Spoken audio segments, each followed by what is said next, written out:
Up next on Valley News Live at 10, those strong winds continue to whip the snow around, hampering visibility in open areas. After grounding flights in and out of the valley, the blizzard moved east and is now doing the same thing in the Twin Cities. But the chief concern right now, the cold temps and the dangerously low wind chills. We'll get the very latest on that as Valley News Live at 10 starts right now.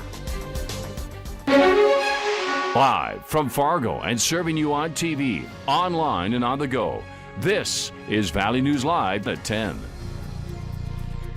The snow has moved on, but we're still dealing with strong winds. And unlike most blizzards, where we talk about roads being closed by heavy drifts, tonight it's the visibility that remains a huge threat for anyone daring enough to venture out. These pictures come to us from the southeastern part of the state along I-29 near Hankinson. We'll talk more about travel shortly, but let's get the latest on the other major factor right now, how cold it is.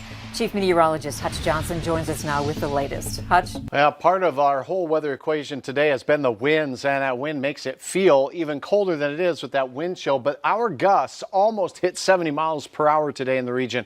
Aberdeen, 67 mile per hour gusts with gusts greater than 60 miles per hour in many spots here in the southern Red River Valley.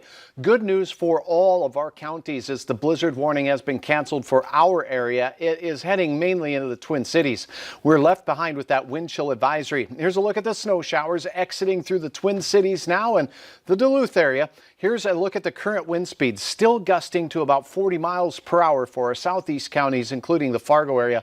Our visibilities are improving in most locations, still a little limited in Detroit Lakes at this hour. Here's a look at your air temperatures. We are in the single digits below zero for many areas. Wind chills 20 to 35 below. It's going to be a brutal night. I'll have details on your forecast for the rest of the overnight when this wind finally takes a little bit of a break, and we'll talk about that forecast for the Jolly Elf and the sleigh tomorrow night, coming up in a bit. All right, thanks, Hutch. This is one of the busiest times for travel, but tonight Hector International Airport was quiet as flight after flight earlier today was canceled because of poor visibility and strong winds. Valley News Team's Katie Opperly has more on the problems for those trying to reach their Christmas destinations.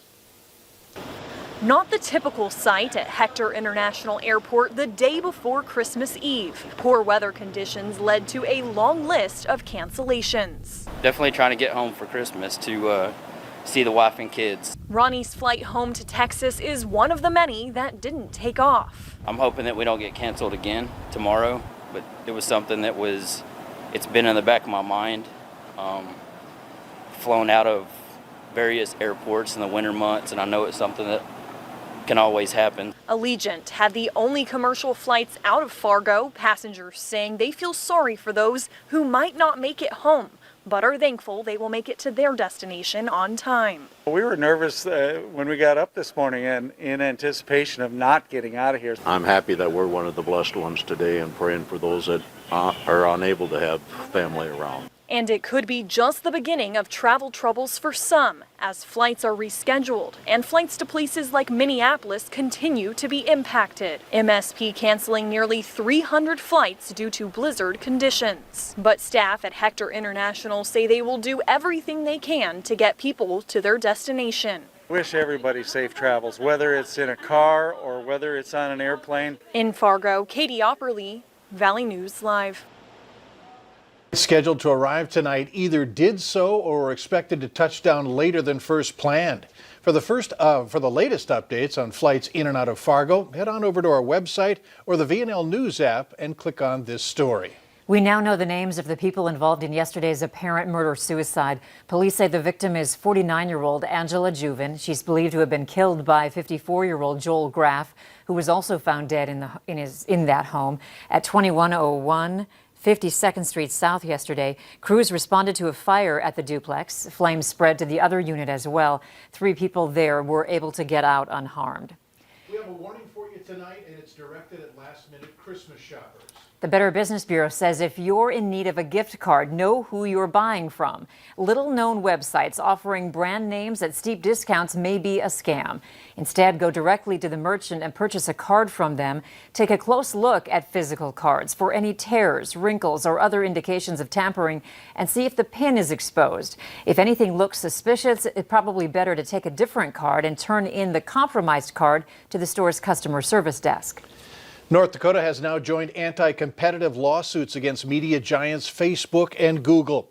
Attorney General Wayne Stenjum has signed on to 2 of those lawsuits, which claim Facebook and Google are monopolizing the worldwide digital market. Facebook owns the 4 most downloaded apps in the last decade after buying Instagram for $1 billion in 2012 and WhatsApp for $19 billion in 2014. The Attorney General says this may violate antitrust laws. Every time a company comes and looks like they might be offering competition, Facebook buys them up. Stenjum says that Google is also problematic as it spends $12 billion a year to have its search engine be on the default on the Apple products, allowing 90% of searches to take place through Google. Stenjum also says the lawsuits may need to be consolidated and a trial may not happen until September of 2023. More than 60 of the 350 or so employees at the Jamestown Regional Medical Center received their first dose of the Moderna vaccine today. This was the first day that the facility offered shots, and there are 3 more days on the schedule. The vaccine is not mandatory, though JRMC does recommend it. More COVID-19 vaccine from Pfizer is on the way after the Trump administration says it will purchase an additional 100 million doses. The new order is in addition to the 100 million doses already purchased by the U.S. government. Pfizer expects to have all the doses delivered by July 31st. The government also has the option to acquire up to an additional 400 million doses. Health and Human Services Secretary Alex Azar says the latest deal can give people confidence that we'll have enough supply to vaccinate every American who wants it by June of next year. Merck has reached a $356 million deal with the government to supply a promising new investigational coronavirus drug. MK7110 has shown early promise in treating patients already sick with COVID-19 who are severely or critically ill. The government says COVID patients who received a single dose were 60% more likely to recover. If the FDA grants emergency use authorization, the new medication would be provided at no cost to patients. The search continues tonight for a missing teenagers. 17-year-old Riley Ann Hayes was last seen Sunday about 7:20 at night at the Northport Hornbachers. She stands 5 feet 2 inches tall. She has a thin build. She has blue eyes.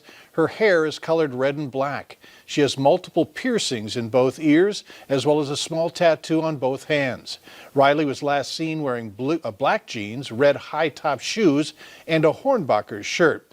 Call police if you know where she's at.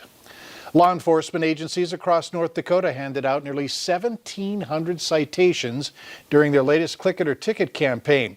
It ran from November 16th through the 29th.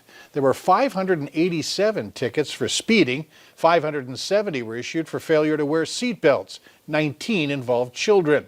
The remaining comes from traffic citations, including disobeying traffic signals and equipment violations. A small Minnesota town is getting national attention after a group was granted a conditional use permit for a church that accepts white members only. The Asatru Folk Assembly, or AFA, purchased a home in Murdoch. Opponents in the small town of 280 people have collected 50,000 signatures on an online petition to stop the church from making Murdoch its home. The town's city attorney says it comes down to free speech and freedom of religion. The group says its teachings and membership are for those of strictly European bloodlines. Believe that as Northern Europeans, it is not only our birthright, but our obligation to maintain that ancestral memory and to give worship, if that's the right word, worship and fealty to our gods and our ancestors. Murdoch council members said they do not support the church, but were legally obligated to approve a permit which allowed them to convert the building back to a church, which it originally was when it was built.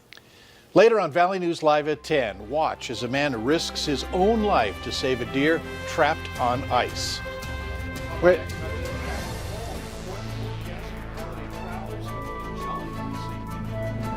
That's right. And a few snow totals coming in as well. Your forecast is next.